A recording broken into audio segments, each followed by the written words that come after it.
Assalamualaikum warahmatullahi wabarakatuh. Halo semuanya, kita berjumpa lagi dalam video pembelajaran. Kali ini kita akan membahas tentang besaran fisika dan pengukuran. Nah, sebelum melanjutkan ke materi, Ibu ingatkan kembali kompetensi dasar yang harus kalian kuasai setelah kita mempelajari bab ini. Pada video sebelumnya, kita sudah membahas materi tentang besaran dan satuan serta alat ukur. Jadi pada video kali ini kita akan membahas tentang pengukuran.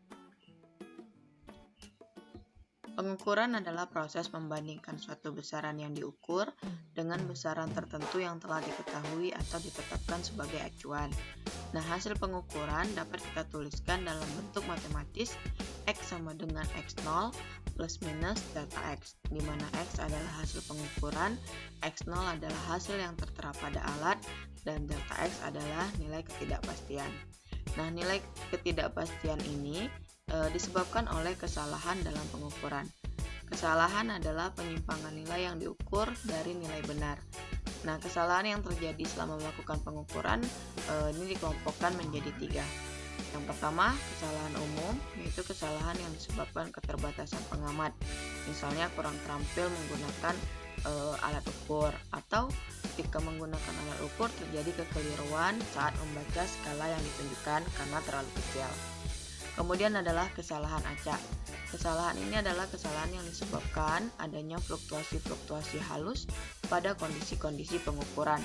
Misalnya fluktuasi tegangan listrik PLN, kebisingan, atau landasan yang bergetar. Jadi ketika melakukan pengukuran, misalnya kita sedang mengukur frekuensi bunyi, tiba-tiba ada bunyi lain yang mengganggu bunyi yang harusnya sedang kita ukur. Nah, jadi kesalahan acak ini adalah kesalahan yang tak terduga atau tidak terprediksi ketika kita melakukan pengukuran. Kemudian yang ketiga adalah kesalahan sistematis, yaitu kesalahan yang disebabkan oleh alat yang digunakan atau lingkungan sekitar yang mempengaruhi kinerja alat. Misalnya kesalahan titik nol. Jadi misalnya kita mau mengukur massa suatu benda. Nah, timbangan atau neraca yang kita gunakan itu titik nolnya tidak lagi pas, sedikit bergeser. Nah, ini adalah contoh dari kesalahan sistematis. Selanjutnya, pengukuran itu sendiri dikelompokkan menjadi 2. Yang pertama, pengukuran tunggal, yaitu pengukurannya yang hanya dilakukan satu kali. Kemudian yang kedua adalah pengukuran berulang, artinya pengukuran yang dilakukan lebih dari satu kali. Kita akan membahas satu persatu. Yang pertama, pengukuran tunggal. Jadi pada pengukuran tunggal, nilai ketidakpastiannya didapat dari setengah kali skala terkecil. Nah, maksudnya seperti apa? Kita bahas contoh berikut. Tuliskan hasil pengukuran benda pada gambar di bawah ini. Ini ditunjukkan ada pengukuran panjang suatu benda dengan menggunakan mistar. Nah, dari gambar kita bisa lihat bahwa hasil yang ditunjukkan oleh alat adalah 1,8 atau panjang bendanya ini yang ditunjukkan 1,8 cm. Untuk mencari delta X-nya, kita gunakan persamaan yang di atas tadi. Yang ini setengah kali skala terkecil. Jadi delta X-nya setengah dikali. Nah, mistar ini kan mampu mengukur paling kecil di sini, yaitu 0,1 cm. Maka delta X-nya setengah dikali 0,1 cm menjadi 0,05 cm. Sehingga kita bisa menuliskan hasil pengukuran X sama dengan X0 plus minus delta X. Kita masukkan nilainya. Maka X sama dengan 1,8 plus minus 0,05 cm. Selanjutnya kita membahas tentang pengukuran berulang. Nah, pada pengukuran berulang ini hasil pengukurannya adalah nilai rata-rata dari nilai hasil pengukuran yang dilakukan. Jadi maksudnya kan pengukuran berulang ini lebih dari satu kali, maka data yang kita dapatkan lebih dari satu. Jadi mana yang diambil sebagai hasil pengukurannya, yaitu adalah nilai rata-rata, atau boleh kita tuliskan secara matematisnya X bar sama dengan sigma XI per N. Jadi sigma itu artinya jumlah, X itu artinya data ke berapa kali kita mengukur. Kalau ada 3 kali berarti X1 tambah X2 tambah X3 dibagi dengan N. N di sini adalah banyaknya pengukuran. Sementara nilai ketidakpastiannya kita dapatkan dari nilai simpangan baku. Secara matematis ditulis delta X sama dengan S atau simpangan baku akan sama dengan 1 per akar N dikali akar N sigma XI kuadrat dikurang sigma XI dikuadratkan per N kurang 1. Banyak angka yang dapat dilaporkan pada pengukuran berulang ini memenuhi aturan berikut. Ketidakpastian relatifnya 10%, maka kita bisa menuliskan angkanya 2. Kemudian ketika ketidakpastian relatifnya 1%, maka berhak atas 3 angka. Kemudian ketika ketidakpastiannya 0,1%, maka berhak atas 4 angka. Nah, untuk mencari ketidakpastian relatif, kita hitung dengan persamaan KR sama dengan delta X per X kali 100%. Untuk lebih jelasnya, Ibu akan membahas satu contoh soal berikut.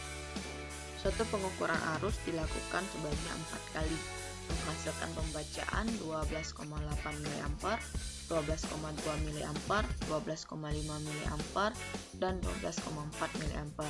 Laporkan hasil pengukuran tersebut.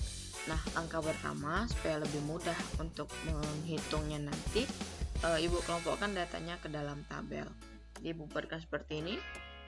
Pengukurannya ada 4 kali. Kemudian data yang kita dapat itu kita sebutlah sebagai XI-nya. Jadi pengukuran ke-1 12,8, kemudian kedua 12,2, yang ketiga 12,5, yang keempat 12,4. Kemudian XI ini kita kuadratkan. Jadi 12,8 dikuadratkan didapat 163,84 dan seterusnya. Kemudian di bawah itu ada sigma, berarti jumlah pengukurannya ada 4 kali, jumlah XI-nya 49,9, jumlah XI dikuadratkannya 622,69. Nah, dengan data yang kita miliki tadi, kita akan menghitung berapa besar X dan delta X-nya. Jadi untuk X, rumusnya delta XI bagi N. Nah, sigma XI dibagi N. Nah, di sini kan kita sudah punya data bahwa X itu jumlahnya adalah 49,9. Kemudian N-nya ada 4, jadi kita masukkan ke persamaan, maka didapat X-nya 12,475 mA. Selanjutnya kita menghitung delta X. 1 per akar N, N-nya 4, dikali akar N, yang tadi 4 juga. Kemudian sigma XI kuadrat. Nah, XI kuadrat kan sudah kita hitung, sigmanya segini, 622,69 dikurang sigma XI. Berarti jumlah XI-nya 49,9 dikuadratkan. Dibagi dengan N, 4 dikurang 1. Selanjutnya kita berhitung. Maka didapat delta X-nya adalah 0,25 mA. Nah, kemudian karena kita dapat tadi X-nya 12,475 mA dan delta X-nya 0,25 mA, maka kita tentukan dulu berapa jumlah angka yang harus kita tuliskan dengan cara menghitung KR-nya terlebih dahulu. Maka di sini didapat KR-nya 2,004%. Nah, sesuai aturan, karena KR-nya hanya 2,004%, maka berhak atas 3 angka. Sehingga hasil pengukuran dapat kita tuliskan X sama dengan X0 plus minus delta X. Nah, delta X-nya di sini kan tadi 12,475. Karena kita cuma boleh menulis 3 angka, digenapkan. Jadi yang 7 ini kita genapkan ke depan, maka menjadi 12,5 plus minus 0,25 mA. Selanjutnya, Ibu akan menjelaskan tentang notasi ilmiah.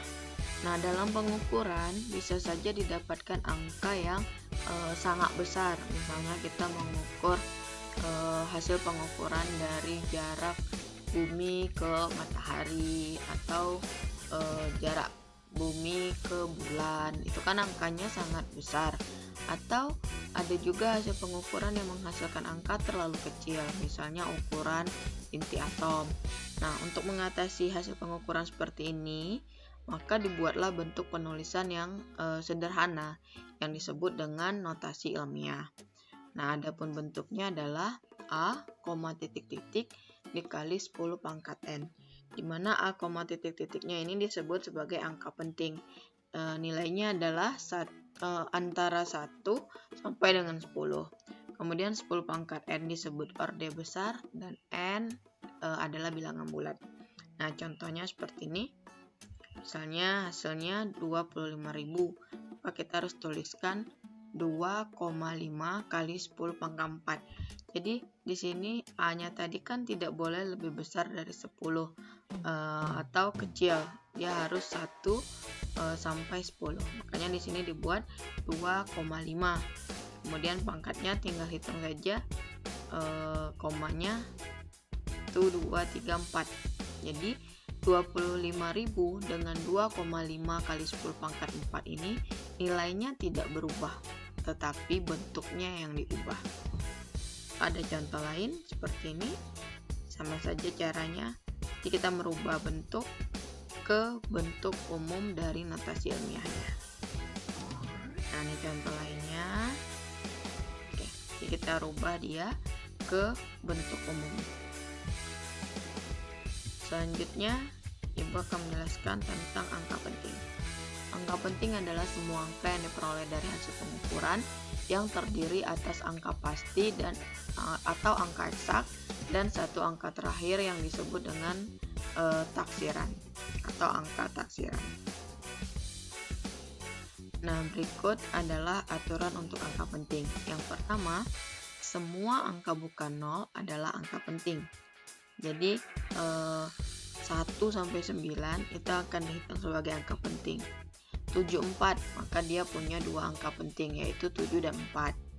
Selanjutnya yang kedua, semua angka 0 yang terletak di antara angka bukan 0 termasuk angka penting. Contohnya 6038. Nah, 0 ini kan terletak di antara 6 dan 3. 6 angka penting, 3 angka penting, maka 0-nya akan dihitung sebagai angka penting. Makanya 6038 terdiri dari 4 angka penting. Yang ketiga, semua angka 0 di sebelah kanan angka bukan 0 merupakan angka penting, kecuali ada penjelasan lain. Maksudnya, seperti ini, 176.000. Nah, 0 ini kan sebelumnya ada angka 6. Angka 6 ini merupakan angka penting. Maka 0 setelah angka 6 ini akan dihitung sebagai angka penting. Sehingga 176.000 ini terdiri dari 6 angka penting. Kecuali jika ada penjelasan lain. Misalnya diberi tanda di bawah, maka 0 yang diberi tanda ini tidak terhitung sebagai angka penting. Sehingga tinggal 5 angka penting. 176, 0 yang di sini, kemudian 0 yang di sini. Aturan yang berikutnya, yang keempat, semua angka 0 pada angka desimal kurang dari 0 yang terletak di kanan atau kiri koma bukan angka penting. Contohnya seperti ini. Jadi 0 di sini karena sebelumnya tidak ada angka penting, maka 0-nya tidak terhitung sebagai angka penting. Yang terhitung hanya angka 3 dan 4. Jadi 0,0034 terdiri dari dua angka penting, yaitu 3 dan 4. Aturan berikutnya yang kelima, semua angka 0 di belakang angka bukan 0 yang terakhir, tetapi di belakang tanda desimal adalah angka penting. Maksudnya seperti ini. 8,0500. Nah, 0-nya yang di sini itu akan dihitung sebagai angka penting. Ini walaupun dia di belakang koma, tapi sebelumnya ada angka penting, di sini ada 8, maka 0 ini akan terhitung sebagai angka penting. Sehingga 8,0500 ini terdiri dari 5 angka penting. Berikutnya kita akan membahas aturan angka penting untuk operasi hitung. Yang pertama, penjumlahan dan pengurangan. Jadi untuk penjumlahan dan pengurangan, jika menggunakan angka penting aturannya sama, yaitu hasil penjumlahan atau pengurangan angka penting hanya mengandung satu angka taksiran. Misalnya 34,73 ditambah 19,6. Nah, kalau kita berhitung, ini kan akan jumlahnya adalah 54,33. Nah, di sini angka taksiran itu angka yang di belakang koma. Di sini angka di belakang komanya ada 2. Maka ini harus kita buat hanya mengandung 1 katanya. Hanya ada boleh 1 angka taksiran. Maka di belakang komanya hanya boleh ada 1 angka. Jadi kita rubah, menulisnya yang benar adalah 54,3. Nah, angka yang kedua ini tidak boleh sembarangan dihilangkan. Kita harus menggunakan aturan pembulatan. Jika angkanya kecil dari 5, maka boleh langsung dihilangkan. Jika angkanya besar dan sama dengan 5, maka harus kita bulatkan ke depan. Misalnya seperti ini. 38,97 dikurang 20,21. Kalau kita berhitung hasilnya adalah 18,76. Maka angka keduanya 6, karena lebih besar dari 5 kita bulatkan ke depan. Bulatkan 1 ke depan hingga menjadi 18,8. Berikutnya untuk operasi perkalian dan pembagian. Operasi perkalian dan pembagian juga memiliki aturan yang sama, yaitu jumlah angka penting dari hasil perkalian atau pembagian angka penting mengikuti jumlah angka penting yang paling sedikit. Maksudnya seperti apa? Kita lihat contohnya.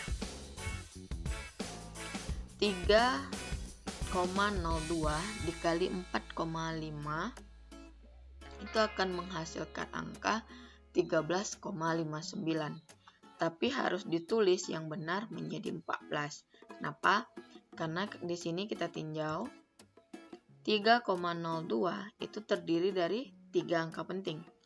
4,5 itu juga terdiri dari 2 angka penting. Sementara hasilnya 13,59 itu terdiri dari 4 angka penting. Nah, sesuai aturan, hasilnya itu hanya boleh mengandung angka penting yang paling sedikit. Jadi dari angka yang dikalikan ada 3 dan 2. Maka yang paling sedikit adalah 2 angka penting. Sehingga hasilnya yang benar hanya boleh mengandung 2 angka penting. Karena hasil kita ada 4, maka ini dibulatkan sehingga menjadi 2 angka penting. Makanya ditulis menjadi 14. Nah, 14 ini hanya mengandung 2 angka penting. Seperti itu penjelasannya. Demikianlah penjelasan Ibu pada video pembelajaran kita kali ini. Semoga apa yang Ibu sampaikan bermanfaat bagi kalian dalam memahami materi pembelajaran kita. Ibu akhiri, terima kasih. Assalamualaikum warahmatullahi wabarakatuh.